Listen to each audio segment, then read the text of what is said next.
Hi, I'm Reverend Wendy Craig-Purcell here at the Unity Center in San Diego. Thank you so much for watching today. If you'd like to support the work that we do here, please consider making a contribution. Go to our website. It's easy to do. Thank you in advance for that contribution. Reverend Wendy's series, titled Our Spiritual Journey, continues with her talk today entitled Intention. Intentions are one of the most powerful things that we have in our lives. Today, Reverend Wendy shows that the idea of intention is a thread through many spiritual traditions throughout the ages, and that it is just as important to us today. So, spiritual journey, are you on one? Are you?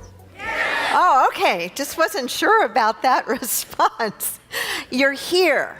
You're here in knee-deep in a teaching that is absolutely a spiritual teaching. And we're on a journey with it. We began in a very conscious way exploring the idea of our spiritual journey. Last Sunday, I talked to you about the idea of awakening, that it is so incredibly important for us to be awake, to practice staying awake, to recognize that there are many different ways that we are prompted to awaken, sometimes by that cosmic 2x4 up the side of our head, sometimes through situations that we find ourselves in, sometimes just because we feel like there's a gnawing, there's an emptiness, there's something missing in our lives, and we just know there's got to be more. But today we want to take a look at this idea of intention. What is it? And what does it mean to live one's life with intention and to access the power of intention? I want to read something to you from Carlos Castaneda. In the universe, there is an immeasurable, indescribable force, an immeasurable, indescribable force, which shamans call intent. And absolutely everything that exists in the entire cosmos is attached to intent by a connecting link. Attached to intent by a connecting link. We're going to explore 5 ideas around the topic of intention. The whole idea of intention seems to have been gaining in popularity. I can think of 3 best-selling authors, 2 of whom wrote books specifically on the topic of intention. Dr. Wayne Dyer, I know many of you are fans of the work that Wayne Dyer did, wrote an entire book, The Power of Intention. A newer writer on the scene is a scientist by the name of Lynn McTaggart, and she has written a book called The Intention Experiment. She has encouraged and created intention groups all around the world, small groups of people that meet together to practice specifically holding an intention toward a certain outcome. And then in a scientific way, measuring how successful that is, how successful it has become. And I believe the life groups right now that are running are studying a series that I did a while back on Deepak Chopra's book, The 7 Spiritual Laws of Success. And one of those spiritual laws of success is what? Intention. In the classic Vedic text, that goes way back. It says, you are what your deepest desire is. As your desire is, so is your intention. As your intention is, so is your will. As your will is, so is your deed. As your deed is, so is your intention. It is powerful. It is not a new idea. It is not a new idea. It is a very old idea.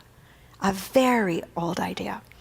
As I was going over my notes this past weekend, I was reminded of a situation in Jesus' ministry, which to me is clearly a mystical and metaphysical demonstration of the power of intention. I want to talk to you about it.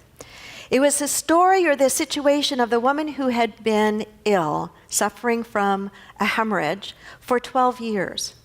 And it's a story about, to me, her intention. Let me read it to you from Luke.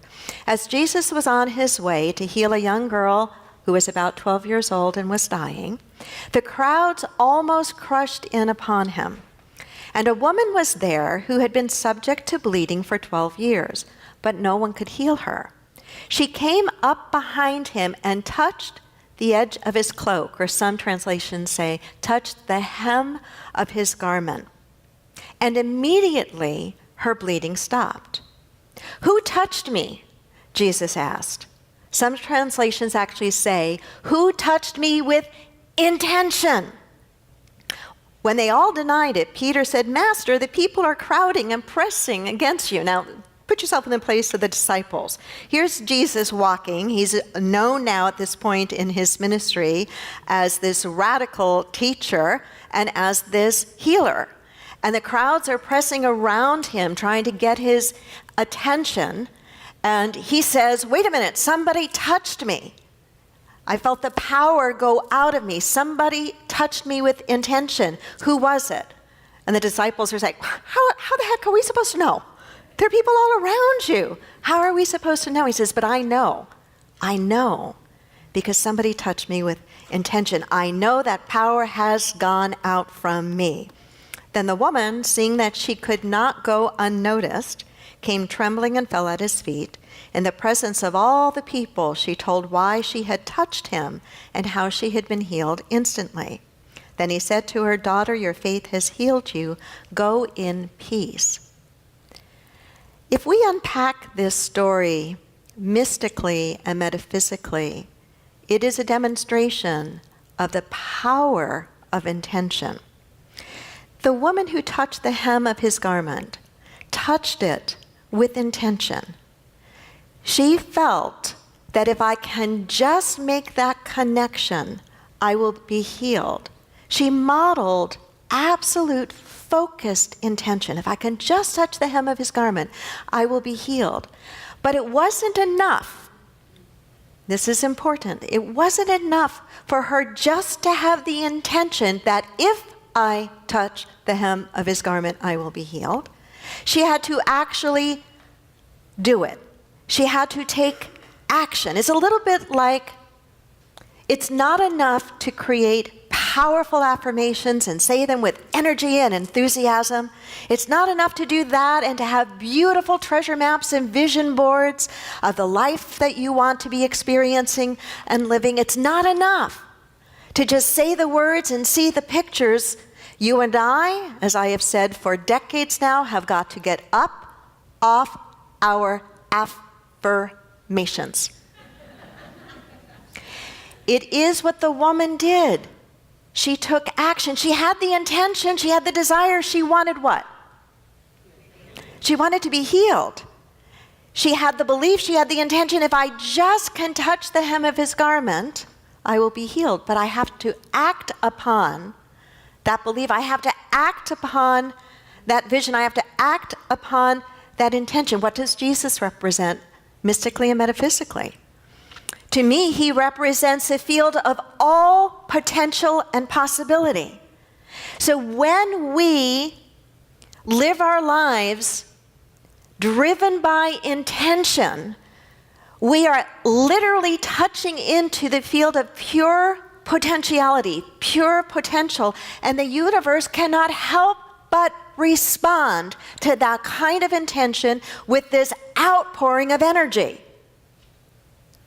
Energy that, if the universe was a person, but it is not, would respond much the way that Jesus did. Somebody touched me with intention. I felt the power come out of me. Intention draws the power of the universe to us to become what our soul has incarnated here to become. So a few ideas on intention. The first is that intention is the starting point of every dream. Think about that. Intention is the starting point of every dream. When we dream, we are intending for, we are envisioning something somehow better than where we find ourselves right now. And whether it is a dream of something better in our families, or the dream, the intention, the vision of some better physical condition, a condition of wholeness in our bodies, or whether it is the vision, the intention of a world that truly works for everyone with no one and nothing left behind, when we are holding that, we are making an energetic demand on the energy of the universe to respond in like kind. To respond in like kind. Oprah says, I like to quote Oprah every once in a while, Oprah says that intention is the number one factor for her. Do you ever listen to Oprah or read her stuff and say, God, she sounds so unity? Yeah? You know why? Do you know why? But do you know why? Thank you. Her friendship with Maya Angelou was the bridge point to her connection with unity. Maya Angelou was a mentor for Oprah, and Maya Angelou, one of Maya's favorite books, was written by our unity minister, Eric Butterworth, a book called Discover the Power Within You. It was Maya who introduced Oprah to that book, and it is on Oprah's short list of favorite books. I love her, but I just wish every once in a while she would just connect it back to unity. It would be so helpful. It would really help us not be the best kept secret around the world. Can I have an amen to that? Amen. You know, it's not that we need the credit. We don't need the credit, but we need more people to know that there are places that people can come together, especially during these times, and be uplifted and supported, because these are the kinds of times that if we are not careful, people of kindness and heart are going to become so disheartened and so discouraged that we unplug, we disconnect, we disengage, we turn away. We can't do that. We actually have to stay engaged. We have to care enough to be uncomfortable and do what is ours to do to make the difference we can make right where we are. And I don't know about you, but I need places like this with people like you to keep my eyes open and to keep doing the work that is mine to do. Do you need it? Absolutely. So we can't be this best kept secret anymore. That's an intention I have. So back to what's on my paper. We need to be clear not only on what we are intending for ourselves or our families or our community or our world. We have to not only be clear on what it is we're intending, but the why of it. Oh, that is so important, to be clear on the why.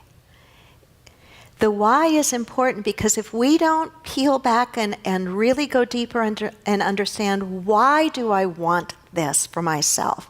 Why do I want this for my family? Why do I want this for my world? If we don't go deeper into it and understand the why, we may very likely miss the way the answer to the dream is going to come to us.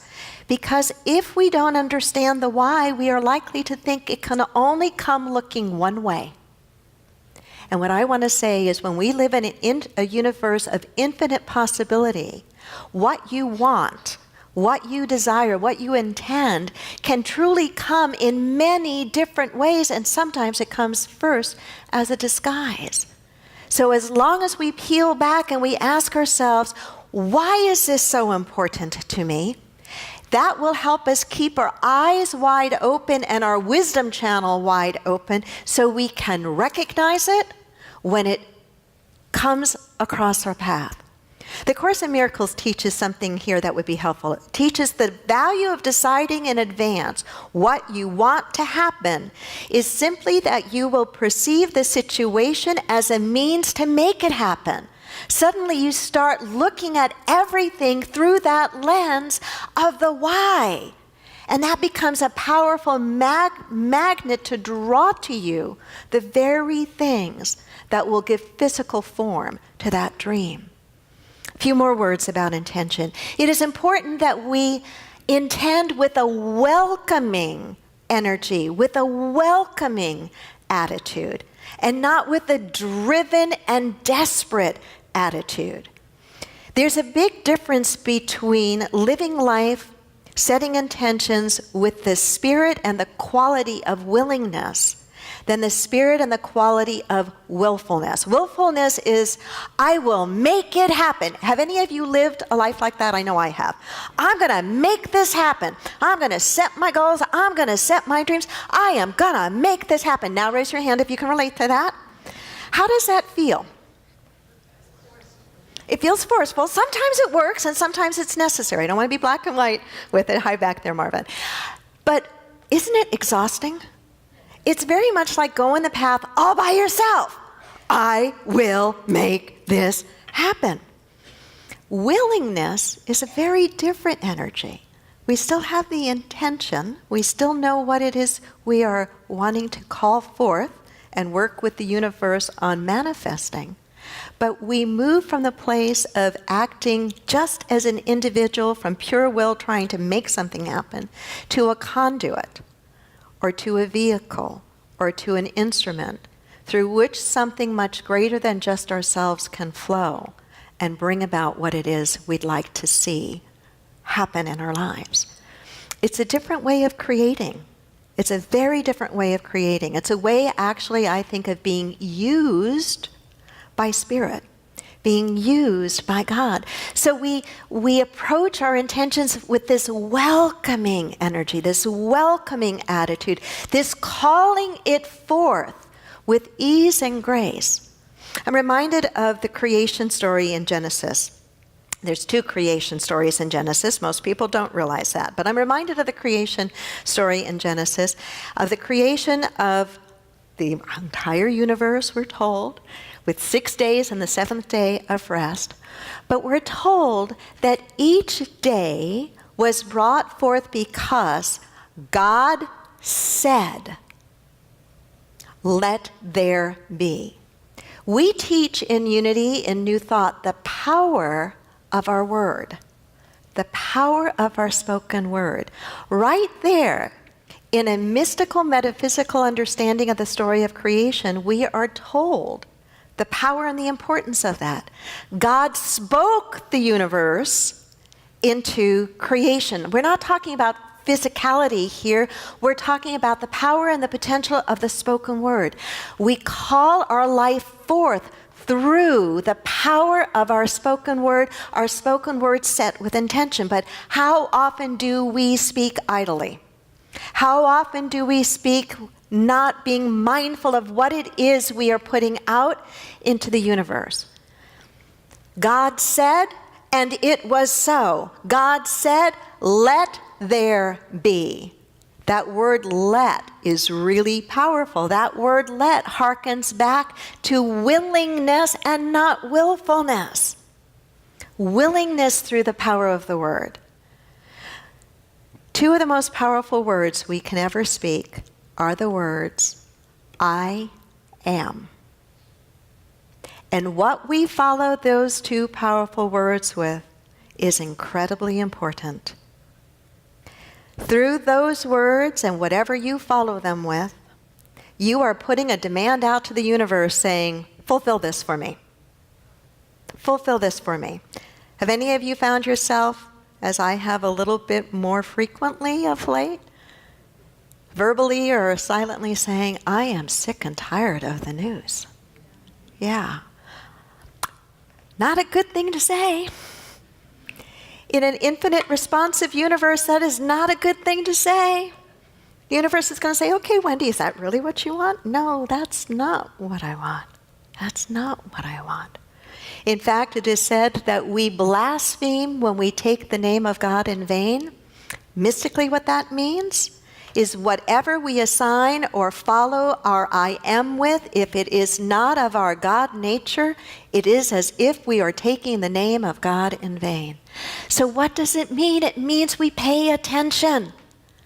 We pay attention to what we are putting out into this impressive, influential, malleable universe, and we make sure that it is what we want to see taking physical form in our life.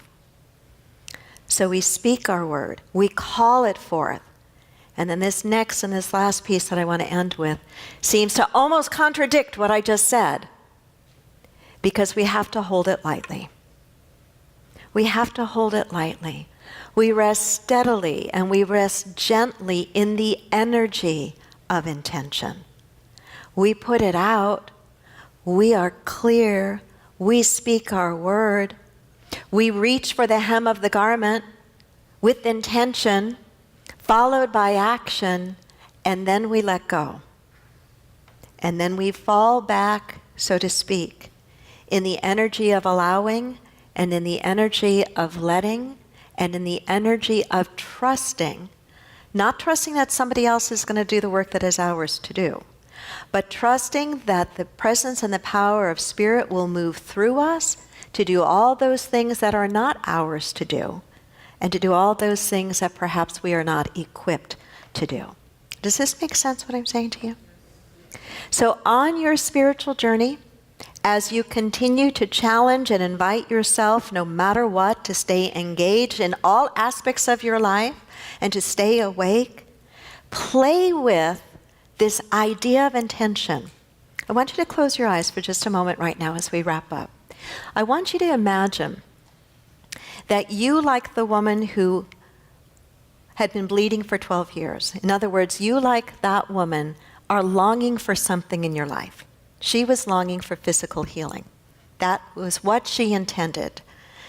And in her intention, she reached out to Jesus, believing that just touching the hem of his garment would be an initiating fact or an initiating experience to launch her healing.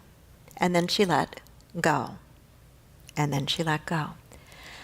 So there may be something in your life right now that is akin to the problem the woman had. That there's something that's not working in your life. It could be physical, it could be emotional, it could be in your life experience.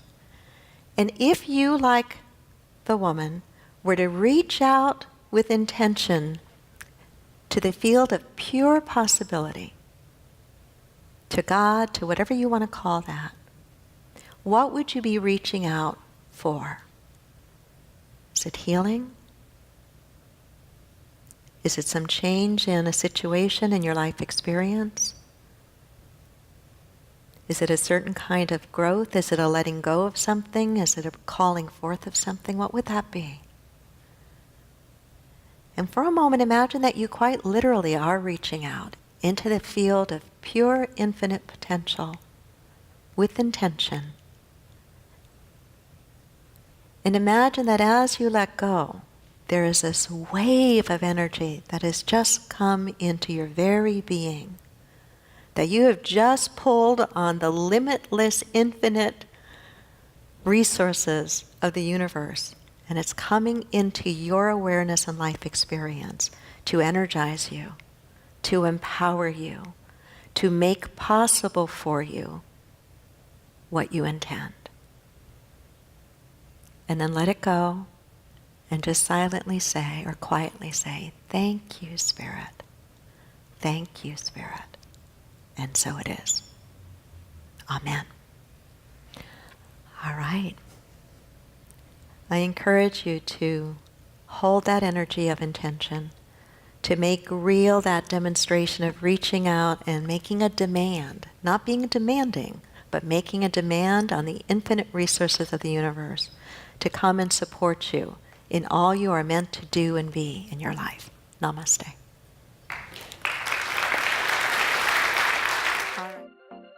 Many people enjoy Reverend Wendy's talks and meditations and aren't able to attend the Unity Center in person. If you're part of our extended family from around the world and would like to help support the Unity Center, please go to our website or download our free app, which offers even more ways to connect with the Unity Center. Namaste.